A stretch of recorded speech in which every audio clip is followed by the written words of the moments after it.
All right. So, we are live and well. We are doing well. We're going to be checking out Sigismund's First Templar tonight. Now, I did not know if I was going to live stream this or not, but I had some convincing from some people. Unfortunately, they're not in the same time zone, so this is going to be something they catch up on when they get on. But this was recommended for me to do, so I'm going to go ahead and do this. As far as just live streaming everything and seeing how things go. First things first, just making sure, because I've had problems with this in the past. If you guys can hear me, just pop a shout in chat, and we'll see how things go from there. This is going to be the last in a series of 5 videos from Baldermort that we're taking a look at.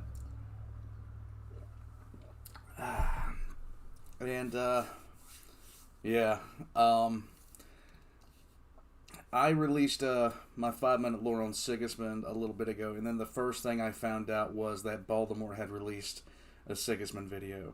So I'm going to wait a couple of minutes and just chit-chat a little bit. The script for Mistakes of the Emperor 6 is done. We have a bunch of people that is going to be in it, and I'm looking forward to working with all of them.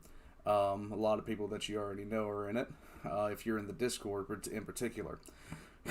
As far as everything else goes, yeah, I've had substantial writer's block with the next 5-minute lore. I'm not gonna lie.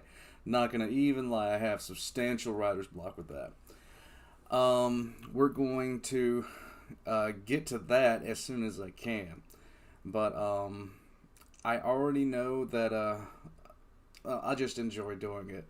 In any case, I'm also getting set up to start doing a stream pretty much, hopefully nightly. I'll be doing a stream and just doing gameplay. Just games that I have and games that I want to play, things like that. I'm getting things tested out. I'm checking out Twitch, to be honest. And, I'm checking out Twitch as an alternative to YouTube, but we'll see how things go. In any case, it is nice to see you all. I'm going to, about to hit pop on this. What's going on, Big Mo? Joshua? Leith Chan? I have no idea. Usdov I swear to God, that sounds like something you'd yell at in Skyrim and some shit would happen. Little Bit Gamer. Sounds good. And Soroto Bifreak. Anything regarding the Black Templars is instantly something that I want to see. Now, we pulled the air I have my house cooled by window units right now, and it decided that it was going to cool down remarkably. Well, the temperatures come back up, so I am frying in here. So I might take a break halfway through this for like 5 or so minutes to walk in, let the room cool down a little bit. In either case, let's go ahead and get started. Sigismund, the first Black Templar. And here we go. I will be the last to fall. I won't shed a tear for them to see. And once again, applause to Baldermort on this.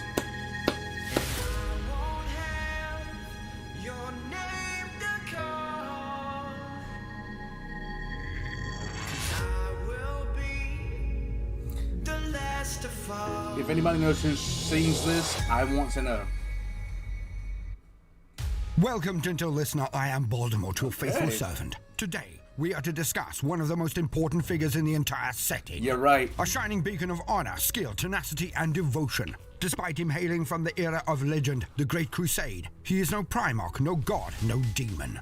Just a man. An enhanced Astartes, a space marine, it is true, but still a man. Possibly one of the best men of the entire Great Crusade. You're right about that. All of human history. Yes. And this is no mean feat, no small thing, as in this period 2 titans destroy the galaxy, and the... Okay, seriously? Seriously. When Baldermort is hyped, I'm hyped. End of story. Heroes of that time could be counted as numerous as the very stars they dominated. A man who stood out even in those times, who was admired or feared by near all of his contemporaries. A man whose courage, faith, and zeal went on to burn a trench across the entire galaxy. Yes. A firebrand that has rooted out the enemies of the Imperium in their darkest and most defended places of power. Yes. Never ceasing, never relenting. A man who struck fear into the very heart of the most powerful of all of Chaos's warlords. Of course, I can only be speaking of Rogol Dawn's greatest son, the warrior, the hero, the legend, the First Templar, Sigismund. Yes. Oh, I love this song. Baldermort's bringing the heat with this one, and I love it. He's usually just so chill. I'm really liking this.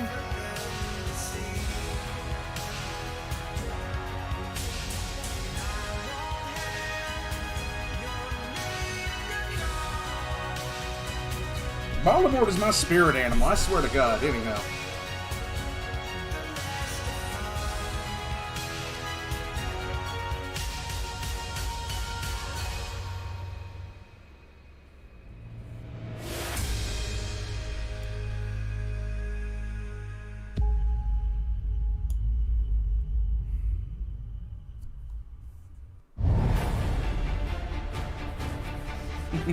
That was the intro? I can dig that.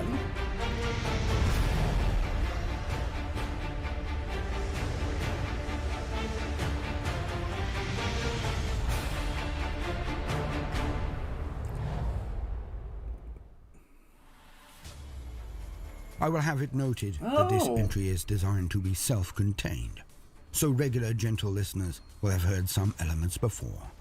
But I feel that they are necessary for context, so please do bear with me. Now, let us begin. It was the 30th millennium, an age of wonder, an age of horror, an age of rejuvenation and salvation in equal measures. For the human race had been near wiped out. Our light guttered, and all around were enemies. For humanity had been amongst the stars for millennia, had reached a golden age that had meant we spread to near every corner of the Milky Way galaxy. Few could challenge us during this halcyon stage. Our technology and culture were at their pinnacle. But this is when all, as usual, went awry. Yeah. For a multitude of events all conspired to bring humanity low.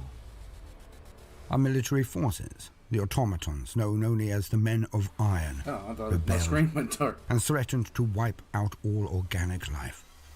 Many races gathered around humanity, and with their assistance, the Men of Iron were finally defeated. But this was only the beginning. The warp, which permitted faster-than-light travel, became so tumultuous that travel became all but impossible, and the interconnecting lattices of trade, support, skill, and military strength were shattered. Psychers began to be born amongst humanity in numbers never seen before, and with a power never before witnessed. And with them came the invasions of demonic powers that can use the unprotected or untrained psyker as doorways into the real world. Their assault was unlooked for and was devastating, for none knew how to protect the psychers, as they themselves were so new. So we were all but defenseless against such assaults and invasions. Many of the races that fought alongside humanity in the battle against the Men of Iron were now in a position to take revenge on the race that they felt had unleashed a war on the galaxy. Okay, I'm just going to say this now. Sometimes during lore videos, I do pause it to put in my own little 2 cents. If you're looking for me to do that here, I don't really do that during Baldermort's videos because he's so good at his presentation. It's so well done and so well thought out in the way he puts things down that usually I wait a good 15 minutes after he's mentioned something and I want to add something to see if he's actually going to go into it. So if you're looking for that right now, it's not going to be the case. I'm going to be enjoying this as much as a fan of his than anything else. Without the ability to travel, to consolidate, or even to inform others of the perils, the other races tore into humanity with a zeal and pragmatism that would lead to humanity becoming the underclass of the entire universe. We were nearly destroyed. But then, the Emperor arose. On the cradle of humanity, Earth, but now known as Terra, he fought the techno-barbarian warlords until he finally gained control. And from there, he went first into the solar system, meeting and forming an alliance with the tech priests of Mars, and then out. With the power of the genetically enhanced super soldiers of his legions of space marines, the Legiones Astartes, and the power of the technologically advanced Mechanicum, he then went out into the galaxy entire. This event was called the Great Crusade, and it is the most impressive and broad of all of the wars or campaigns that humanity has ever waged. Ever. His armies were the Space Marines, the ultimate weapons of war. Humans enhanced with new organs, clothed in near impregnable armor, and wielding weapons so devastating that none could stand before them. Where the crusade went, there was nothing but destruction and revenge on the aliens, demons and psychers who had held humanity in thrall. For in this period, the Emperor led his armies personally. His genius and immortal experience more than a match for anything that they fought. But more than this, the Emperor's legions of Space Marines were each taken from the template of a hyperbeing, a demigod of ability, intellect, skill, and power, the Primarchs. His 21 I hear what Primarchs, you're saying, Joshua. each was displaced amongst the stars by the forces of chaos. But for that, we will need to wait for another entry. But as the Great Crusade went out into the galaxy and recovered lost tribes and planets of humanity, the Primarchs were found one after the other. Each was a general of unmatched aptitude and ability, and each had their genetic sons, minor copies of their splendor, which were the legions of Space Marines. There were tens of thousands of Space Marines in each legion, but why do I go through this context so much? For most people know this. Simple. For to truly grasp the importance of this man, this Astartes, this Space Marine, Sigismund, it is required that the scope of his time is gained and understood. For even in this time of heroes, when each legion could reach over 100,000 men, when they were at the very peak of their training and power, when the armies of humanity were unstoppable, it is in this period that to be a true hero, to be a warrior of legend, was as nothing. So many of the Astartes were able to stand before horrors that would have taken a Hercules or Jason or Theseus to defeat. Yet even in this time of heroes, there was one man, one Astartes, that stood head and shoulders above the rest. It was Sigismund.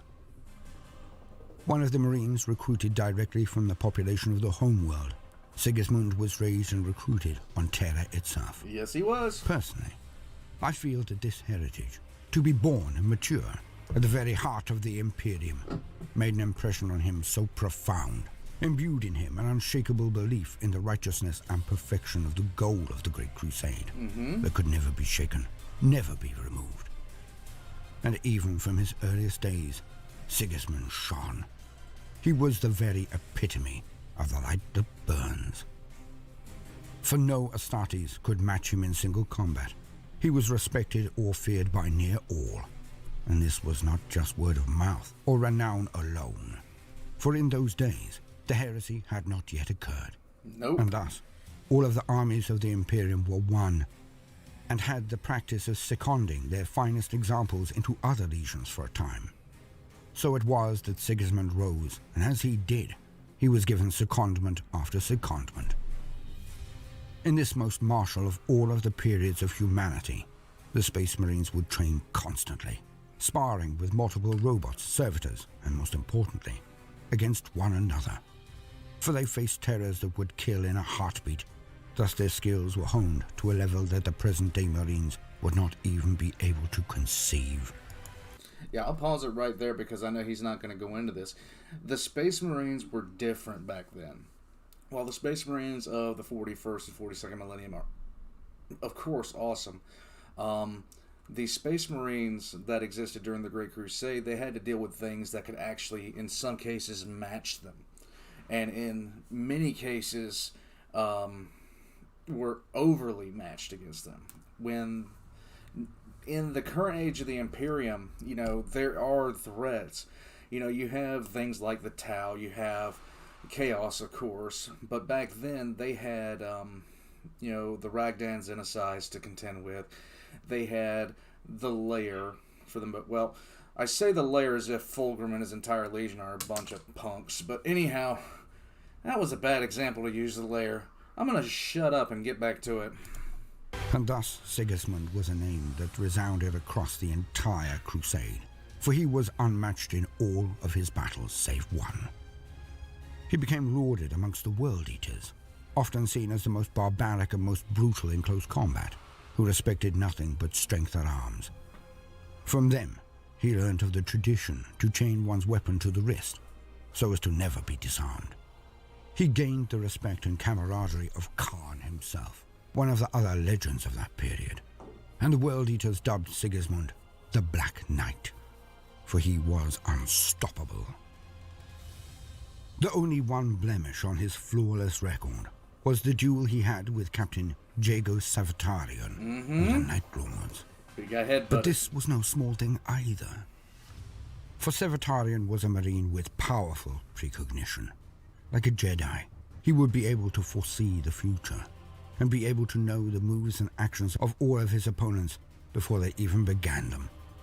Yet Sigismund was so able, so fast, so skilled, that even with all of this advantage, literally knowing the moves he would make 3 steps before they were made, Savatarian and he fought for hours on end. And the duel was only concluded when Savatarian performed an illegal move, a headbutt, simply to make it end. For Savatarian would not, could not, defeat the Black Knight of the Imperial Fists. Scene, you're very true. All of his prescience, he could not defeat Sigismund. Imagine that. Sigismund rose to being the first captain of his legion, the Imperial Fists, and became a lethal right hand to his lord, his Primarch, the Praetorian of Terra, Rogel Dawn. But it was not only the Astartes who saw his merit, his power. For even the great Primarch Sanguinius the Angel made comment on this son of Rogel. He was noted to state, "He seems less my brother's champion. I'm more death itself." This, coming from arguably the most powerful of all of the Primarchs, the Angel who broke greater demons on his knee and faced the War Master himself. No small thing at all. Sigismund was a force of nature. He was unlike many of his brethren, and very unlike his own gene sire in this regard. For Rogel Dawn was taciturn and contemplative, reserved and steady. Yet Sigismund was a hothead who achieved more out of skill and bullish bellicose belligerence than any tactical acumen, at least at the start. But even he did learn some of this. If you guys hear some raging off in the background, that's because the puppers are, they're still out and about, and they're making themselves known. Due to the requirements of his role as the first captain of his legion. But his nature was as hot as his father's was cold, and that was not to be the only difference between the two. It was while he was acting as first captain that he led a rescue mission to a lone ship found in the middle of nowhere. It was the Eisenstein. It had fled the betrayal at Istvan V, where a combined force of 8 legions of Space Marines had been sent to beat down the War Master himself. Horus, the first amongst equals, the most Rewind that for just a second. Do you guys hear that? It had fled the betrayal at Istvan V, where a combined force of 8 legions of Space Marines had been sent to beat down the War Master himself. Horus, the first amongst equals, the most adored and trained of all of the Primarchs, had been left to take command of the Great Crusade, while the Emperor returned to Terra on a mission he would not explain to even his sons. No, it wouldn't so be. It wouldn't be one of my in the hands videos. of the War Master, Horus, and he fell to the seductions of chaos. Horus planned the betrayal at Istvan V, where his legion and others were now in open rebellion. 3 legions were led by their Primarchs to the surface, the Raven Guard, Salamanders and Iron Hands as the first wave, 4 more legions were to land in a second wave, and then complete the task and annihilate the treacherous Horus Lupercal. Alas, Horus had already turned all of the 4 Primarchs of this second wave, and the Night Lords, Word-Bearers, Alpha Legion, and Iron Warriors all turned on the line of Space Marines and crushed them. The Eisenstein fled the massacre to report of the horror to the remaining Imperium. Rogel Dawn, Primarch of the Imperial Fists, was shocked to the very core. That Horus had fallen was one thing.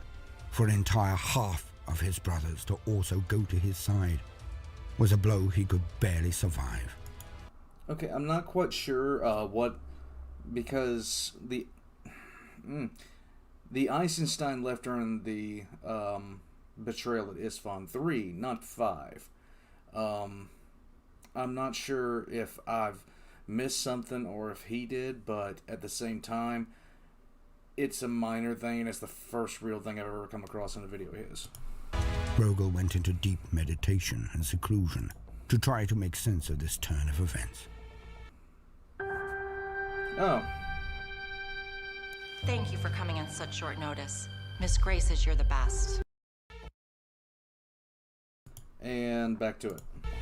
But while he did so, a strange thing happened to his most ardent and angry son. For the Emperor's Great Crusade was based on logic, science, and the goal to utterly eradicate superstition, religion, and faith of all forms.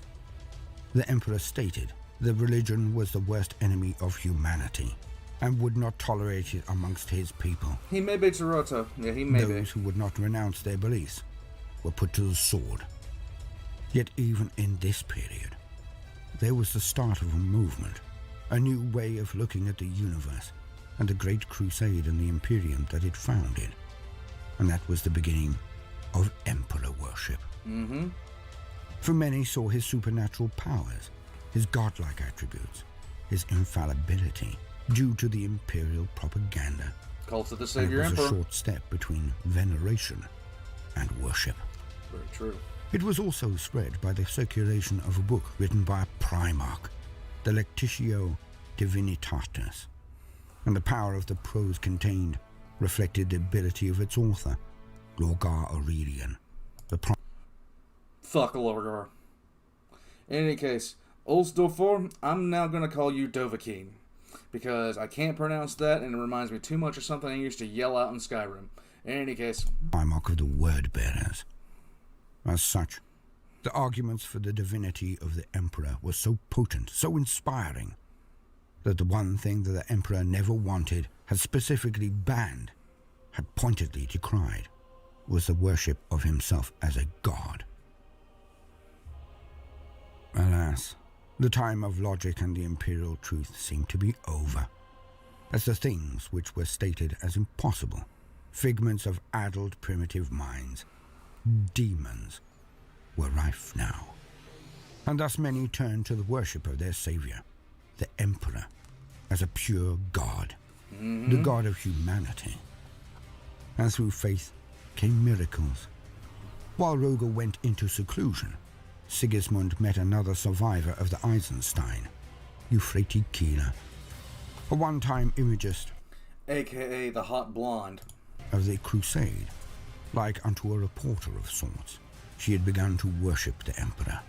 But more than this, her faith was such that she could use it against the Neverborn, the demons of the warp.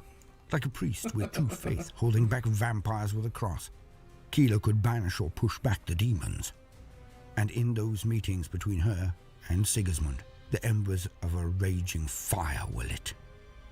But more than this, Euphrates Keeler would also impart to Sigismund a prophecy, which she believed had come from the Emperor himself, brought to her by her faith. Josh, that ain't And that's it was accurate. very reminiscent of that given to Achilles.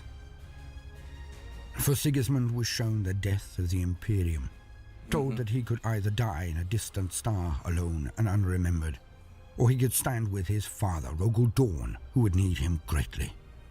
But this would end in a galaxy of never-ending war.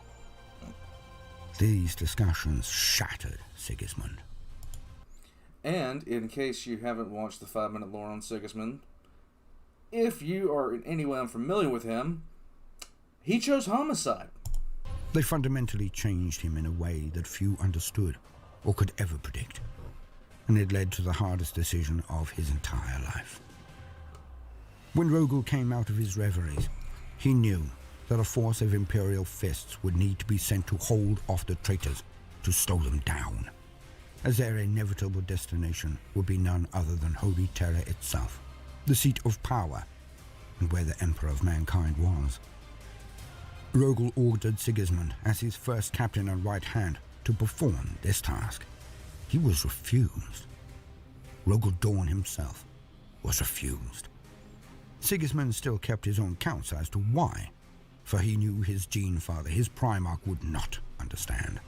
Could never understand that he was making a decision based on the words of a religious fanatic who had shared visions with him. Rogel did indeed put another in command of the fleet to slow the traitors, and did indeed permit Sigismund to remain at his side. But he did not understand why his son had done this. Not yet.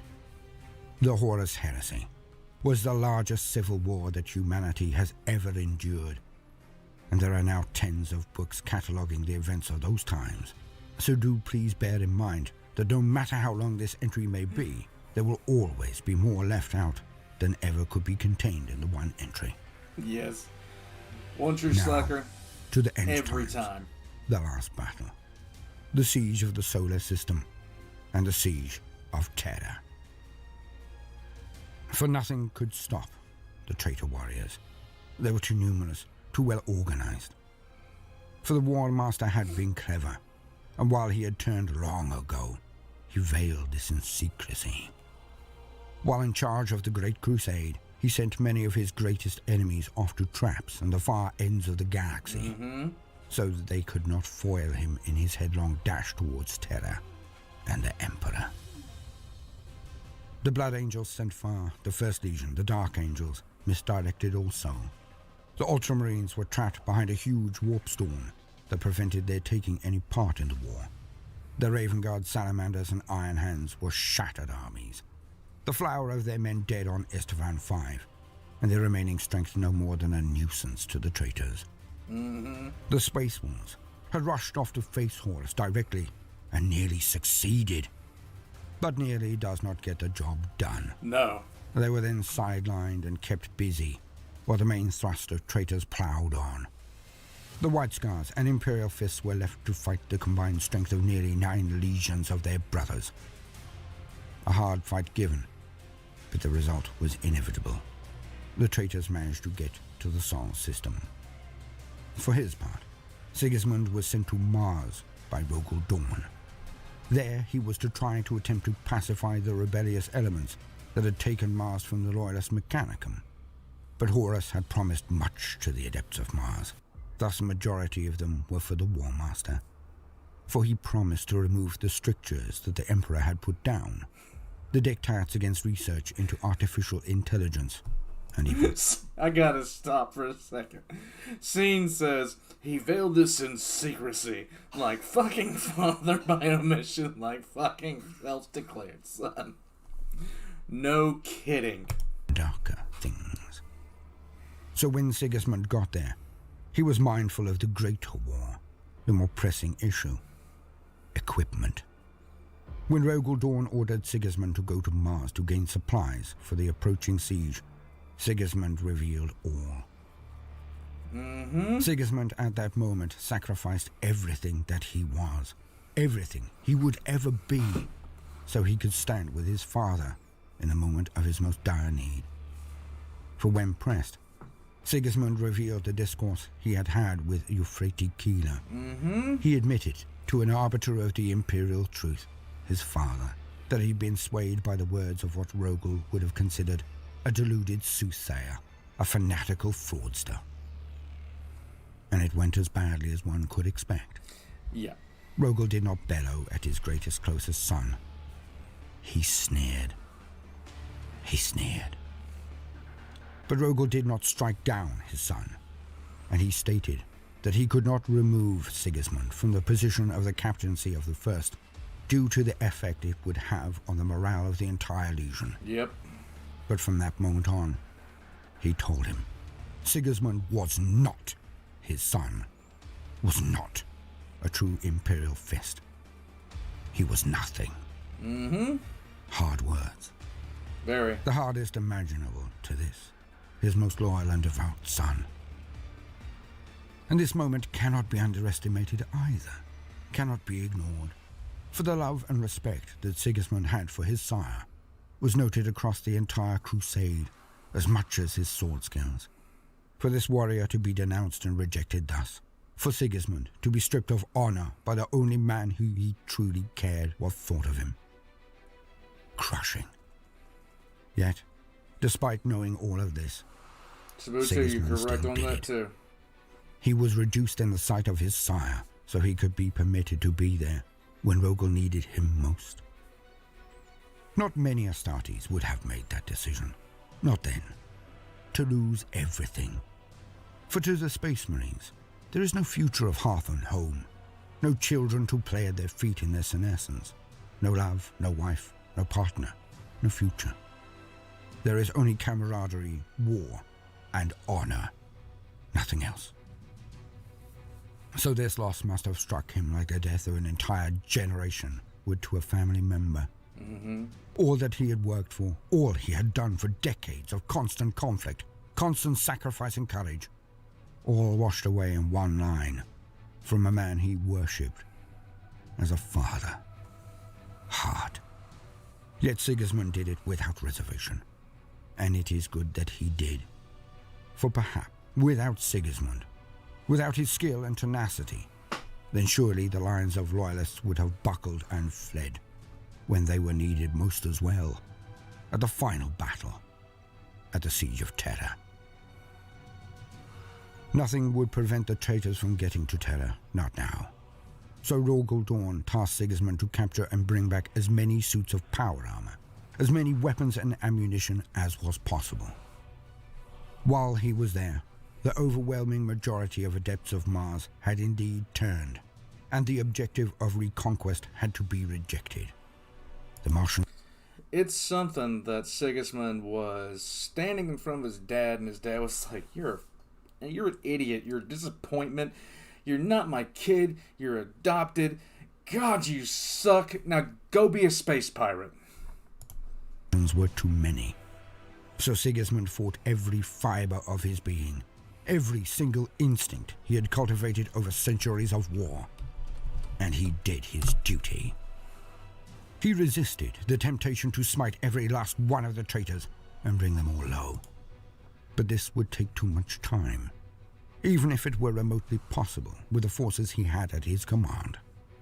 Personally, I think that if Sigismund had been left there, the world somehow cut off from its surroundings, and no more traitors arrived to reinforce the Mechanicus, I think he would have managed it. I think he would have taken Mars. I want that So recluse ardent yard. was this man. But there was no time. And so, the loyal son did as he was bid. He returned to his father's side on Earth, on Terra, with enough armor, equipment, and munitions to allow the siege to be fought. And it was only just in time, for it was then that the forces of Horus arrived.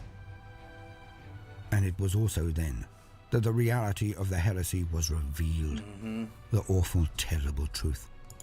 For the forces of chaos had been fought at distance, covered in armor aboard ships, always at a range, or removed somehow. But now there could be no denying the truth that the eyes of the Loyalists told them. For as the Loyalist forces stood on the very walls of the Imperial Palace, they witnessed with their own eyes what their brethren had become. Cavorting, twisted things, corrupted by the power of chaos into parodies of their former glory. Now they were naught but monsters. And amongst their ranks were millions of cultists, previously honorable men and women of the Solar Auxilia, what was to become the Imperial Guard. But worse still, as the vile traitors landed on the cradle of humanity, Holy Terra, by thousands of drop pods and transports, they opened gates into the warp and summoned hordes of chaos demons unnumbered. And so the siege was set. The final confrontation had begun. The Loyalists were now the Imperial Fists, the White Scars, and one other. A legion that had made it in the nick of time to assist in the war. It was the Blood Angels, and their mighty Primarch Sanguinius. And so, the next 40 days or more went by, as the entire weight of the Dark Gods of Chaos and all of their minions, not least of which were the very Space Marines the Loyalists once called brothers. They had cut the entire system off from all outside contact, so the Loyalists never knew when, or even if, their scattered brothers and the remaining Loyalist legions would arrive. All while the armies of Chaos beat down one after another of the continent-spanning walls and parapets of the Imperial Palace. A previously beautiful place, a thing of sublime skill and artisanry.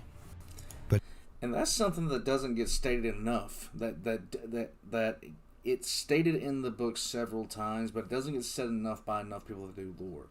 The Palace at Terra was it had been worked on by every single planet's Leonardo da Vinci, Michelangelo, everything like that. And one of the things that Rogel hated the most about the siege is the fact that he had to tear up so much of it, that he had to destroy so many works of art that he had to just do away with it to put in more, defensive strong points. He would dig up a mosaic that would be on the level of the Sistine Chapel and put a pillbox there, and he hated it. In any case. But now, it had been transformed by Rogel Dawn into the most formidable Bastille that had ever existed.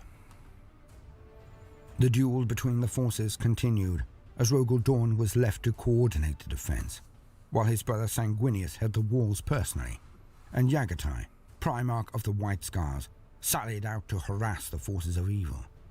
But it was Perturabo of the Iron Warriors who led the assault, and he was every bit as skilled as his brother Rogel.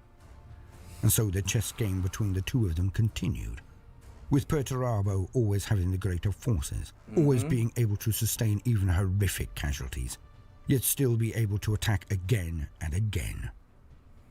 Through all of this, Sigismund was everywhere, was always on the move, always rushing to plug gaps in the walls, in the lines, always fighting without rest, without question.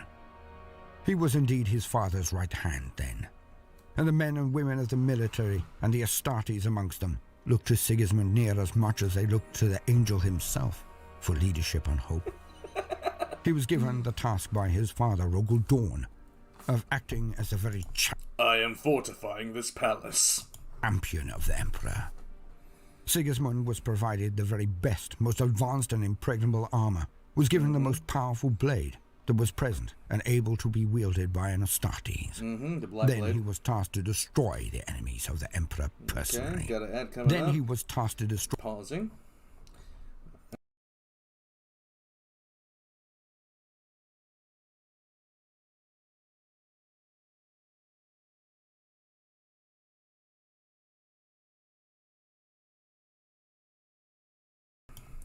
Here we go. the enemies of the Emperor personally, blade on blade. As an example, an icon of the glory, honor, and righteousness of the master of mankind. Now, before one says, that is very logical, please do bear in mind that none other than the White Scars and Blood Angels legions were present, and the sons of Yagatai were vicious fighters and incredibly skilled.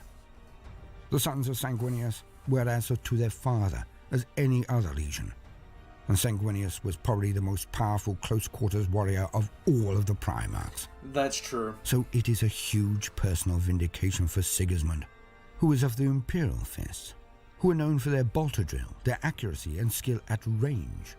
To be chosen as the most skilled melee warrior amongst such company as the White Scars and Blood Angels was a ringing endorsement. And it was given by Rogel himself, despite his previous protestations of disowning Sigismund.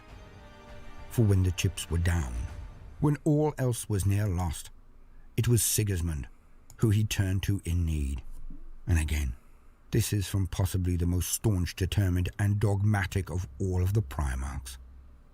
For Rogel to turn to Sigismund and afford him this honor, it was like sunshine and rain to Sigismund. For he knew deep down that his father had not forsaken him, not in his heart. And so, dressed in armor painted black, wielding a sword forged of metal of blackest night, the prophetic name the world-bearers gave him became true. For Sigismund strode forth as the Black Knight, the Emperor's champion. Sigismund was tasked to find the champions of the enemy and take them down one by one, to act as the very sword of the master of mankind. And this is exactly what Sigismund did. One traitor captain after another, one demon after another. All were engaged. When the throngs of chaos scum parted, and a being of power came forward, there was always Sigismund. Always. Joshua, Perturabo did not have a bit of a martyr complex. He really didn't.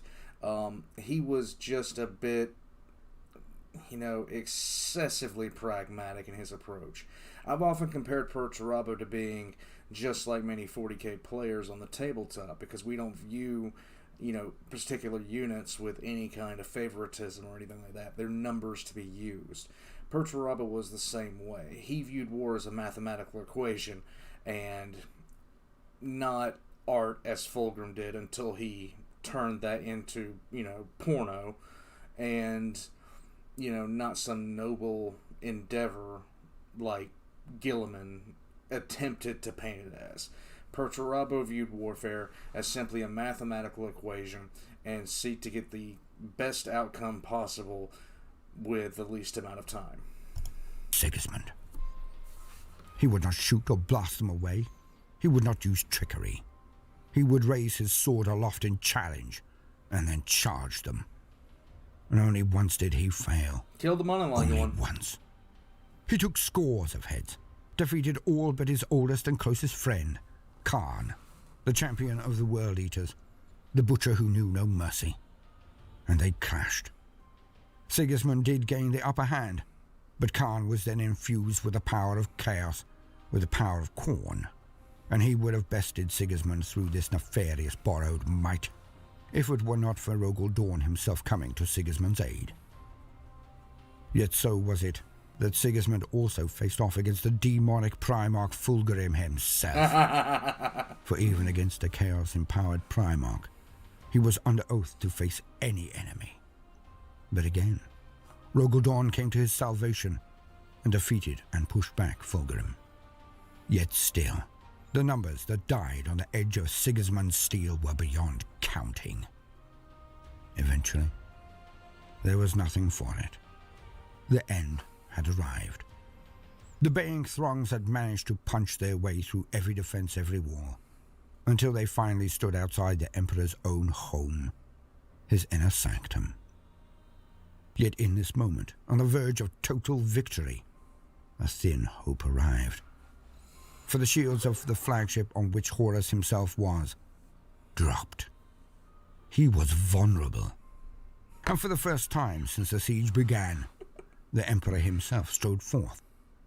He was to lead a small strike force with his sons Rogel and Sanguinius and their honor guards to the ship itself, to face the War Master and kill him personally. But with all of this going on, there was still the battle on the ground to be fought. For what would be the point in slaying the War Master if they returned to a despoiled and destroyed palace? For the Emperor had a secret.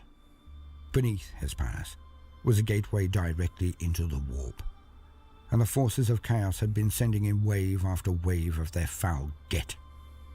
He and his 10,000, the custodians, plus the Sisters of Silence, and elements of the Loyalist Mechanicus had been holding this gate in the warp to prevent hell literally spilling out onto Earth, onto Terra. But now, without choice, he Hashtag blame Erebus, because I refuse to blame Lorgar for something that Erebus actually, did, and hashtag blame Magnus. chanced this one action. He asked his friend What am I saying? Fuck Lorgar! Malcador to sit atop the golden throne and let its psychic enhancing abilities give him the strength to hold back the tides of scum. But again, what would be the point if the warp denizens, the demons, took the palace and slew Malkador and opened the doorway from that end? The same result would have occurred. Defeat. And thus it was that Sigismund was tasked with holding the line, holding the ranks of men and Slacker, women, Astartes and guard, Saruto, yeah, that would be good. the final block on the power of the demons and their traitor Astartes' pawns. And surprisingly And accurate. it is exactly what he did. So when the War Master was slain, the forces of chaos went into retreat across not only Holy Terra, but the entire system. The siege was over. Sigismund had held the line, so that his father and the Emperor had something to return to. Then, the scouring began. The traitors had fled the Sol system, but not the stars. Thus the remaining royalist forces left Reboot Gilliman and his Ultramarines to defend the human empire, while they all chased the traitors across the galaxy and forced them into the Eye of Terror. A scar on reality that had once been the heart of the Eldar Empire.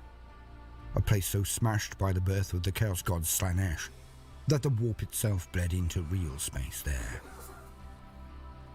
Once forced into the Eye of Terror, the Chaos Marines were thought by many to be destroyed, that they could never survive the turmoil and mind-twisting effects of the warp for long.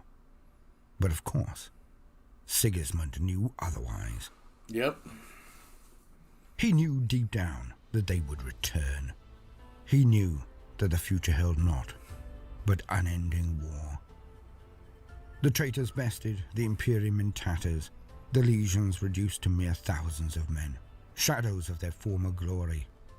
It was then that Reboot Gilliman wrote and enforced his Codex Astartes. And it was near a civil war again when he tried to foist it on all. For the Codex Astartes restructured the Space Marines so that never again. Reboot Gilliman is like that guy that works in any office, or that guy that works on any project, who just sits there and hops in at the last possible second, takes most of the credit, and then starts issuing out orders, even though he didn't have anything to do with anything that even related to the project up until literally the last second. He had no hand in any of the dirty work. He had no hand in really doing anything except doing some minor skirmishes with the Night Lords and a few campaigns against the World Eaters and the Word Bearers. That was all that Reboot Gilliman did, and he did it with the assistance of the Dark Angels and the Blood Angels and his entire legion. And he did all of that, as well as with a bunch of help from a bunch of survivors from other legions, which he sequestered from everybody else like a prick. Like a prick, he did this. And then he shows up on Terra and expects everybody to bend over and kiss his ass. Everybody else goes and hunts down the traitors, yet the freshest, largest, most powerful military force in the entire galaxy at that point was sitting on Terra and being like, okay, you guys go run and take care of business. We'll be here making sure everything's A-okay for you. And the second that everybody came back after fighting wars that they wouldn't even try to fight, all of a sudden, well, if you don't do this, you're a heretic. No, Robbie G, you're a heretic. Again could one man, Marine or Primarch, command such forces as to restart or repeat the horrors of the heresy. The remaining Space Marines were to be broken up into chapters of but 1,000 fighting men. No more. There is more to tell, of course, as to why Rogel Dawn and the Imperial Fists finally agreed to the breaking of the Legion. The weight of guilt the Rogel Dawn carried that forced him to use the Pain Glove to consider his position. For he could agree with Reboot, could willingly break his Legion, or it would be civil war again. The shattering of what remained of the Legion Shadow, at the damn! end, known as the Iron Cage, against the Iron Warriors, where the Imperial Fist lost so many Astartes that civil war could not be waged, even if they wished it. So Shadow, get some aloe for that burn, bud. few of them had survived. The second founding then happened, where the remaining Marines were broken into the chapters, one chapter retaining the name of its legion. Rogel kept command of his own hand-picked elite 1,000 Marines, but more chapters were formed, and the most ardent, most zealous, and most aggressive of all of the remaining Imperial Fists were then given to Sigismund to forge into a new chapter. So, the Black Templars were born. Each Marine would paint their armor black, would chain their weapons to their wrist, would take the oaths that Sigismund had vowed when he donned the black himself. Each would become a champion of the Emperor. Now there is a tradition of there being an Emperor's champion amongst any of the Crusades of the Black Templars, but they do not wear the Imperial Aquila. They do not wear the eagle, as most Marines do now. For as they see things, and as they have stated many times across the 10,000 years since, they do not wear the Emperor's symbol, because they are his symbol. That works. All right. But how did it end? Pausing that. Pausing that.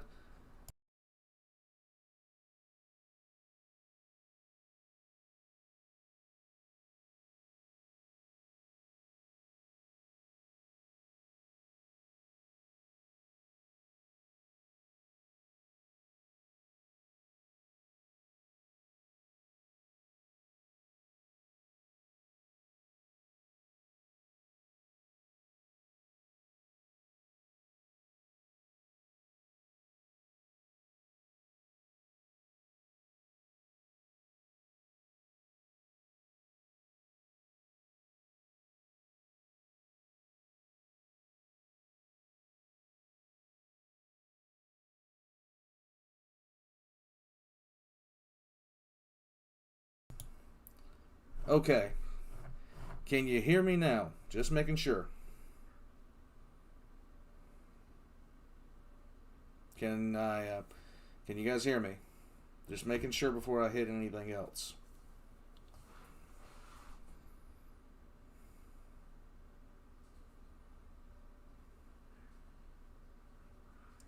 Okay, good. There's about a minute, 30-second delay. Sorry about that, guys. It's something I'm testing out for when I do live stream, and there's ads and stuff like that. I don't know what really will come up, so I just, I'm gonna hit pause, stuff like that. What was I saying? Yeah, Matt Ward, the Wardian heresy. It was so annoying. Every hobby stop had that one guy that played the Ultramarines who would frequently just be annoying as piss about how great the Ultramarines were. Yeah.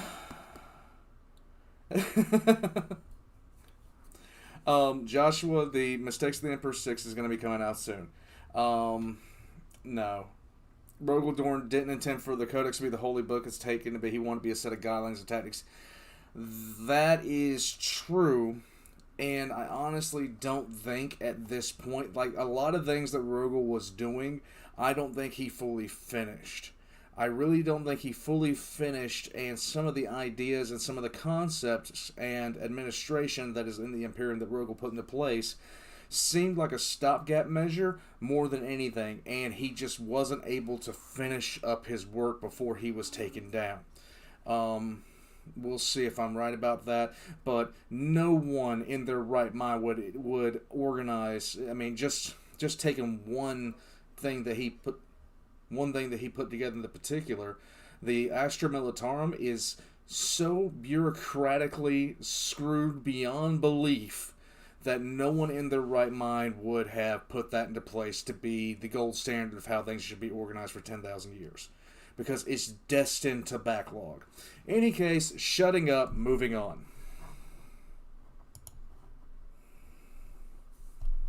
And it helps. There we go. Alone under a distant star.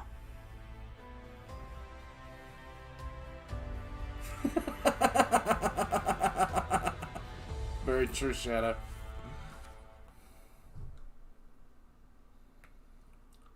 The traitor Marines had not been seen in 1,000 years. They had been thought defeated by most, But they erupted out of the Eye of Terror with forces aplenty, ships to fill the very skies. But instead of turning tail and retreating, the Black Templar fleet, despite being outnumbered 10-1, it carved right into the center of them, headed directly for Abaddon's flagship, the Vengeful Spirit. Abaddon spoke to Sigismund by hololith. Only you, Sigismund, would pursue a grudge to the very borders of hell. Sigismund gave a warrior's salute. I suffer not the unclean to live. And with that, he said but one more word. Attack! As the fleet engagement continued, Abaddon boarded the Black Templar flagship, the Eternal Crusader, at the head of a huge contingent of his Black Legion. And so, Sigismund and Abaddon fought their way towards one another. By the time they met, both were exhausted by previous battles. Scores of dead and dying Marines scattered around them. They lowered their weapons and approached one another. Abaddon spoke first. I see time has blackened your armor, as it has ours. Sigismund stopped within blade range, but neither raised their weapons. I looked for you. As terror burned in the fires of your father's heresy, I hunted for you, day and night. Always lesser men blocked my way. Always they died, so you might live. But I never stopped searching for you, Ezekiel. Not through all of these long years. Abaddon responded. Do not make me do this. Don't make me kill you. You cannot have lived all these centuries and learn nothing of the truth, Sigismund. The Imperium is ours. We fought for it. We built it with blood and sweat and wrath. We forged it with worlds we took. The Empire is built upon the foundations of our brothers' bones. Sigismund merely stared back impassively.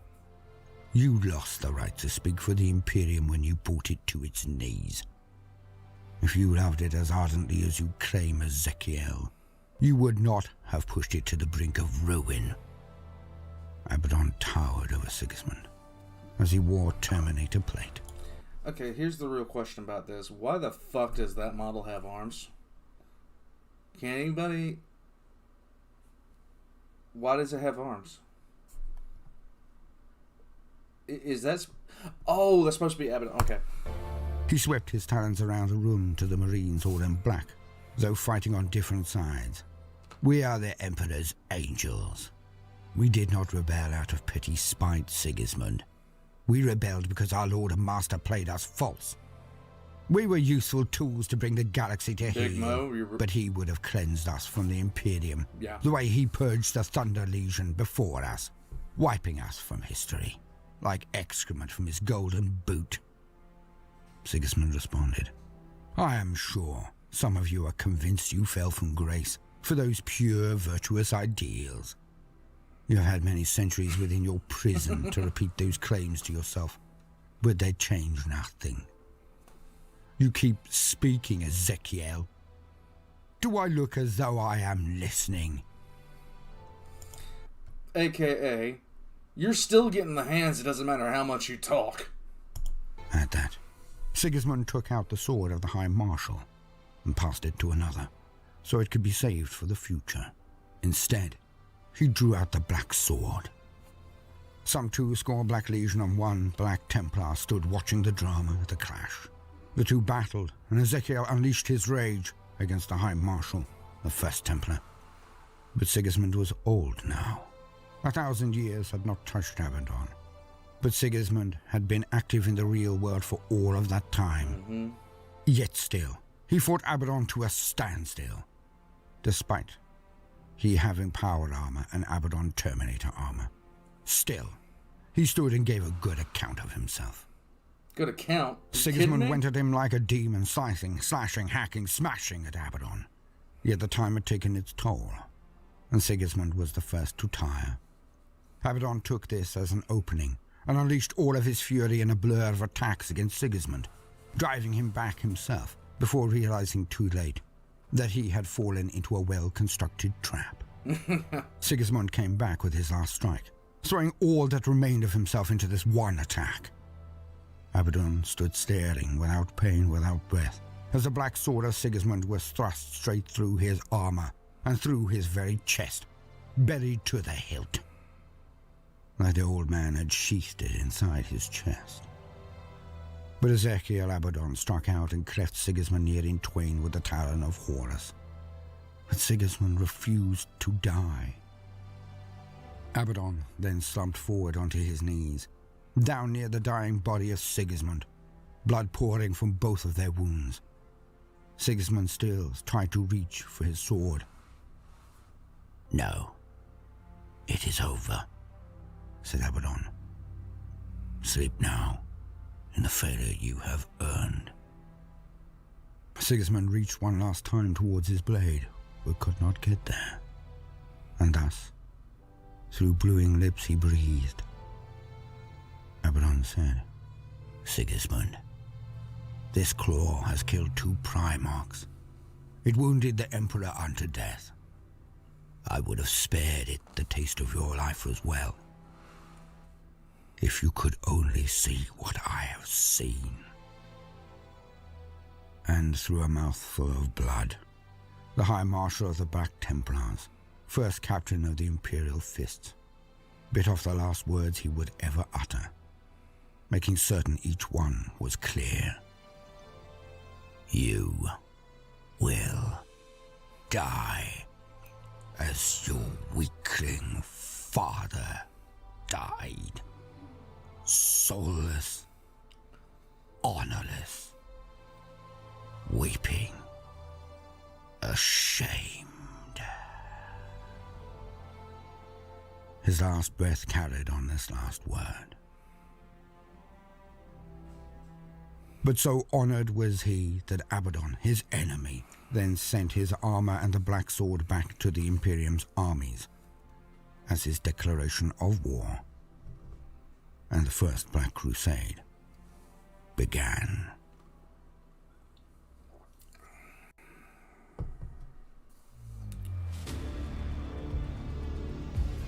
And now we know of his end. I must now talk of his most important... Yep. Take. Second.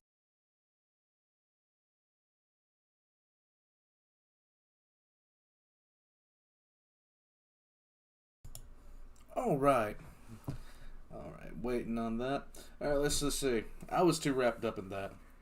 Honestly, the remaining Primarchs should have returned to their own individual empires and worked with them from there, using Terra as a meeting point.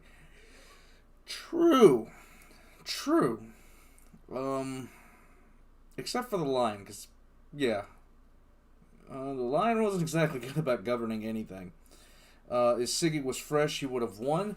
That is an understatement. That is a flat-out understatement. He would have beaten him to death. Fabled on the Harmless versus Sigismund Death Incarnate. If Sigismund had found Abaddon during the Siege of Terra, Abaddon wouldn't even be around. He would have been mincemeat. The rant he has at the end of this is on par with mine. Oh, we're watching. Here we go. Gift. His legacy. Sigismund has been a lasting icon in the entire Imperium. His legacy is unrivaled by all but the Primarchs themselves. He actually terrified Lupercant. Abaddon the Despoiler. Ezekiel barely beat this old man. Barely. Hence he certainly has no chance against the Custodes, let alone a Primarch. And for this, I dub him Lupercant. Because when it all comes down to another titanic clash, he simply can't compete. No matter how much GW and the Black Library wishes us to feel he is a credible antagonist. Yes! He simply isn't up to the job. And it's perhaps time for Black Library to drop the wheeze and let one of the demonic Primarchs take the reins of power and the leadership of the Chaos Forces. For my money, I would like it to be Lorgar. But that is most definitely a discussion for another time. And from my reading of the lore, it had a massive knock-on effect. Because I feel that Abaddon himself felt that the return of the traitor legions would sweep all before them. that the Imperium would have decayed and become as supine as the traitors always thought their adversaries to be. But when their first foray into real space led to their master, Ezekiel Abaddon, being near slain, that the Imperium still had real steel to its spine, this deeply affected the forces of chaos, preparing for a jaunty trip through an Imperium that they thought would be unable to defend itself, to then face with stiff resistance of a caliber that had chased them into the Eye of Terror in the first place. It was a blow to their confidence and their strength. They were simply not as terrifying and all-powerful as their masters, the dark gods of chaos, had made them believe. And thus, the Black Crusades were cut up, made into bite-sized objectives that would eventually lead to a massive victory, if the new law is to be adhered to. But I think the defeat of Abaddon, as his near slaying by an old Astartes must be seen, was the key to the almost ineffective nature of the subsequent events. And in the Book of Rust, this line has been discussed by the writers, but it is stated to the reader, not to the universe itself.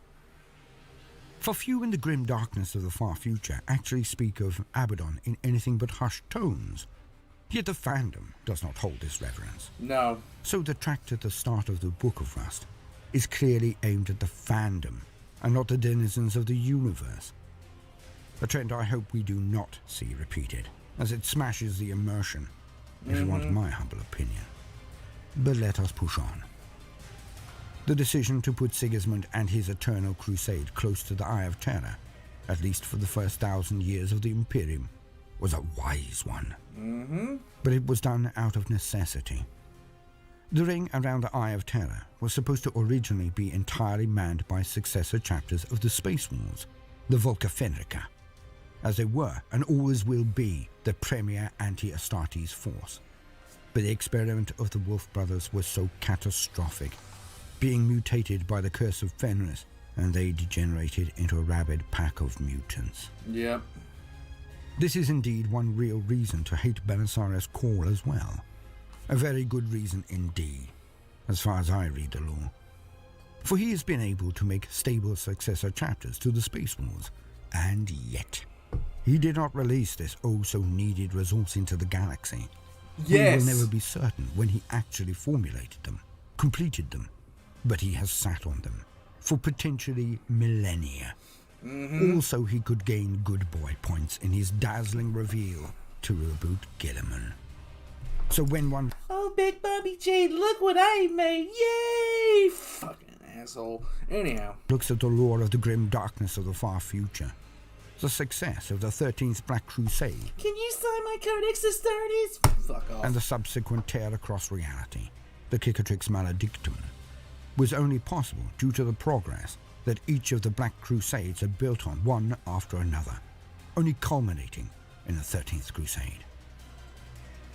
But if there had been Space War successors surrounding the Eye of Terror, let alone Primaris Space Wars, the chances of each or any of these Black Crusades reaching their successful conclusion would have been reduced drastically, if not entirely halted. For none kill Marines as well as the Space Wars, except possibly, just possibly, the Custodes. So Cawl actually permitted the Cicatrix Maledictum and all of the losses that led up to it. Yes. What a guy. And, from only my reading, of course, this is one of the many reasons I believe the Cawl is actually an agent of chaos. I think he's actually an idiot, but A still. subtle one, a clever one. Not a mad id machine like the traitor Astartes, but more the Grand Vizier who breaks nations.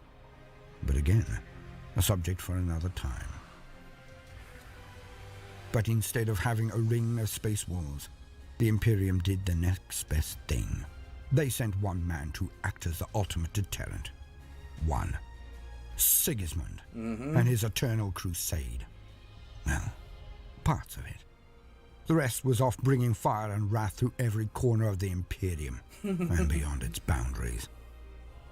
His were the forces that met the First Black Crusade, and in lieu of a legion of space wolves, it turned out to be the best move the Imperium ever made, for he almost single-handedly saved the Imperium. For he did not retreat and consolidate, as an ultramarine or crimson fist would. He met them dead on.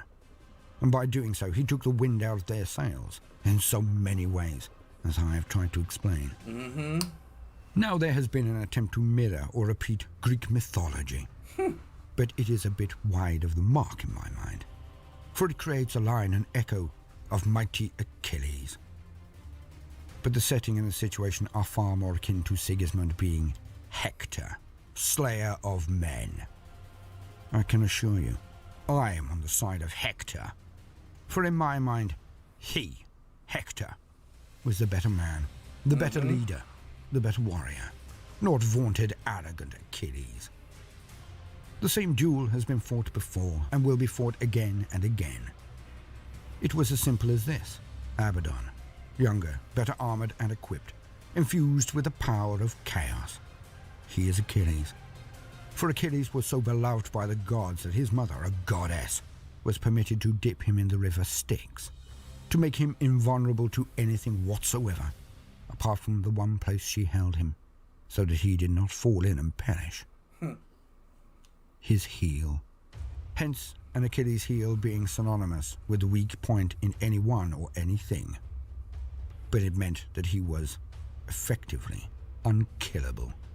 So was he truly brave? No. Was he truly skilled? Negative. Well, he was certainly the latter. But the former? How much courage does it take to enter a battle you know you have already won? And it has been played out again and again in the former Sanguinius and Horus, the duel between Achilles and Hector. The better man fighting for his family, his father, his homeland, against a being almost unkillable. But again, the better man lost. So this final duel between Sigismund and a demonically empowered Abaddon was merely a replay of this old doom. For Abaddon would not die to the Black Sword due to the power of chaos, and Sigismund fell. But he did so as a man, and by far the better of the two. And now we get on to his faith, his lasting impact as much as the many, many men who wear his colours. So many that the Codex Astartes is but a laughing stock amongst their numbers. Toilet paper. Was Sigismund potentially the first true believer of all of the Space Marines? For Lorgar and the Word-Bearers knelt to a god. They First true believer of the Emperor, probably Nathaniel Garrow. Sigismund, second or third? were desperate for someone or something to worship. But worship is not true faith. It is merely the pantomime. Perhaps Sigismund was the first Astartes to truly have such faith. Not necessarily in the Emperor as a god, but as a guide, as a light. And perhaps his faith in the dream and the Emperor's vision, the Imperium of mankind, that despite knowing it would lead to eternal war, it was something to be believed in, so much that he was a true disciple, a true believer, and perhaps the first one. And perhaps that faith was what allowed him to stand against and then defeat Chaos Corrupted and augmented being after being, never tiring, never stopping. A faith so strong that it affects even the machine spirits of the vehicles that carry his sons, the Black Templars. Faith, loyalty, honor. Good or bad, it is a power that makes people perform the improbable, what can oft be construed as the impossible. A faith so strong it caught to be a mighty roaring blaze. A fire so strong it has burnt the enemies of the Imperium of mankind, and has lasted and grown over 10,000 years. A faith that has actually saved the Imperium. It is often said that the Ultramarines are the most numerous, have over 60% or more of all Space Marines, before the Indomitus Crusade and the Primaris Marines. It is said that they have held the walls of the Imperium for all that time, for 10,000 years. It is said that they are the true defenders of the Imperium. No. That without them, the Ultramarines, the Imperium would have fallen. Aye, Debatable. maybe. Hard to refute by way of logistics. A good defense is key after all. But I would like to pose another view. another vision. The Imperium stands today due to the Eternal Crusade. Yes. For the best defense is not the best offense. The best offense is the best defense. Fight them on their ground, in their space, ravage their worlds. Yes. Strike first, strike hard. Yes. The Ultramarines are professional soldiers. They are trained and organized, but they are not knights. Yes. They are not the burning fire that frees nations and eradicates dictators. The Ultramarines hold the wars. It is the Black Templars that sally out. Yes! And I say that the forces of chaos, Xenos, Heretic, Mute, and our Witch have not eroded the Imperium because they have been on the back foot. Because of the Eternal Crusade. All of this from one man, Sigismund. The Black Templars are one of the most efficient recruiting and training factions within the Imperium. Their losses are staggering, but their war is eternal. Just think of how many enemies of the Imperium they have taken down, taken out, neutralized before they ever smashed against the walls of the Ultramarines chapters.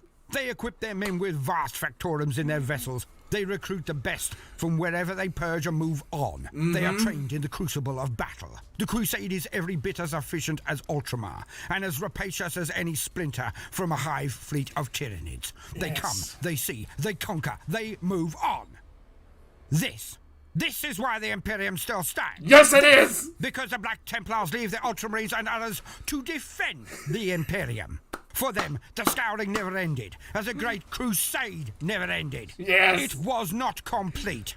And it is only the Black Templars who keep the fires of the Crusade alive. Yes! It is only the Black Templars who are true to the wishes of the Emperor. And it is only the Black Templars that keep their Emperor's dream alive. All because of one man, Sigismund. That was wonderful. So I end this entry with his words, Sigismund's. Words that have come to fill the nightmares of the enemies of this man's spiritual sons, his chapter, his armies. Words that have resounded through history and have evaporated the vertebra and opened the sphincters of the witch, the traitor, the mutant, and the heretic since they were first said. No pity. No remorse. No fear. I love it. I love it. I love it.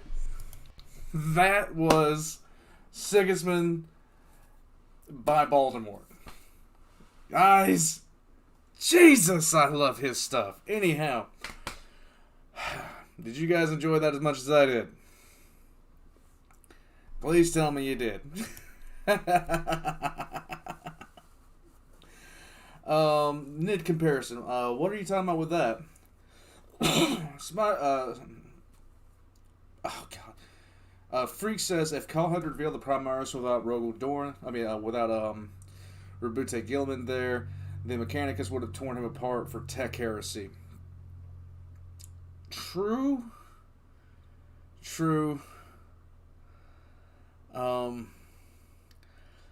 Yeah. Slacker, you're not kidding. Can you? Yeah, the Black Templar are my favorite chapter. They were the first chapter of Space Marines I was actually introduced to.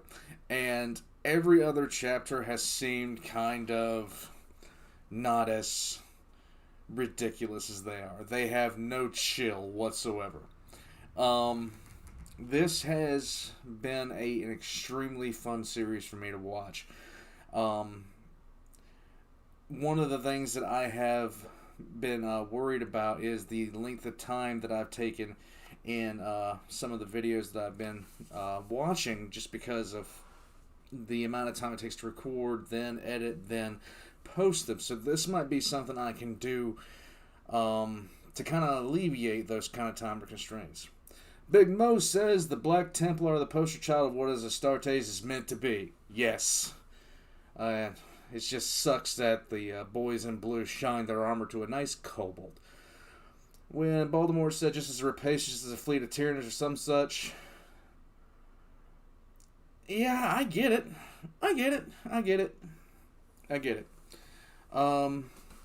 Freak says, I don't think it's physically possible for me to enjoy that as much as you did, but it was awesome.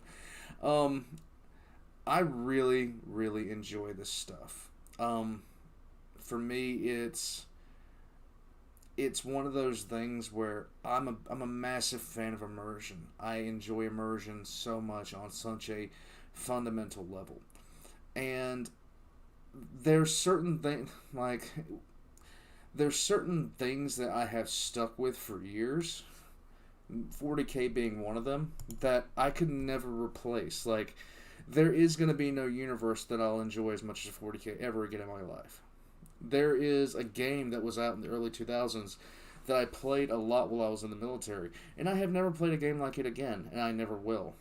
That I enjoyed and dedicated myself to becoming the best at. And there's nothing I'm enjoying like this stuff. I mean, to make a weird comparison with it, it really is. I'm passionate about this stuff because I love it so much. Because of the detail of immersion that comes with this world. You cannot look at this universe like you would anything else. Even with other sci-fi universes like, Star Trek, Star Wars, there's a certain point where the immersion just gets dropped. But for me, it's just so good in this. In any case, that was the end of the series for the Imperial Fist by Baldermort, with the last one being, of course, Sigismund. Radically enjoyed this one. Alright, so that's pretty much it. And it has been fun. It's been fun actually doing this with the chat right there to enjoy it right along with me. I'm going to consider doing this more often. And I'm going to consider trying to figure out how to actually do a gaming stream. And if you guys are in the Discord, maybe we can play some stuff together. Ave Imperator. Well, there isn't much else to say. This was highly enjoyable. Thank you guys for joining me.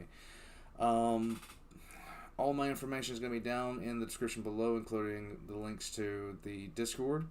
I'm going to be reopening the request tab. I'm going to have some different rules for that this time, though.